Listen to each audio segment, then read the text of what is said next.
ரோதனை ஆகுது ஸ்கூல் திறந்தா மூணு இதுல சரி அதுல சரி அதை படி இதை படி எங்களுக்கு தெரியாத எதெல்லாம் படிக்கணும் வாய மூறா.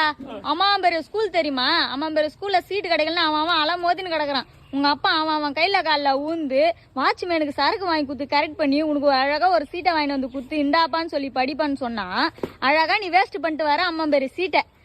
அவன் தான் உங்ககிட்ட கொஸ்டின் கேக்குறான் இல்லடா, இது பேர் என்ன, இது பேர் என்ன, இது பேர் என்னன்னு கேக்குறான் இல்ல. அழகா இங்கிலீஷ்ல சொல்ல வேண்டியதானே நீ. முட்டை, வெங்காயம், வாழைப்பழம் அப்படின்ற. அப்பா நைனா குஸ்து ஃபுல்லா டயர்டா வந்துக்கிறாரு. நைனாக்கு ஒரு ஆம்லேட் போடுறா போய் முட்டை எத்தனை ஓடு கடு திந்து போயிடுச்சு வெங்காயம் எத்தனை ரெண்டு.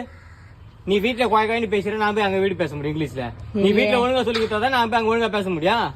அம்மா பெரிய படிப்பு போச்சா? அழகா அந்த ஸ்கூல்ல படிச்சிருந்தா ஒரு கவர்மெண்ட் வேலைக்கு போயிருக்கலாம். கவர்மெண்ட் வேலைக்கு போயிருக்கலாமா? உங்களுக்கு கவர்மெண்ட்ல இருந்து அரிசி பருப்பு வேணாம், கவர்மெண்ட் ஹாஸ்பிட்டல் வேணாம், கவர்மெண்ட் ஸ்கூல் வேணாம். ஆனா உட்காந்து வேலை செய்யறதுக்கு மட்டும் உங்களுக்கு கவர்மெண்ட் வேணுமா? ஐயே ஹாலி மூஞ்சி மத்தியம் உங்களுக்கு வேஸ்ட்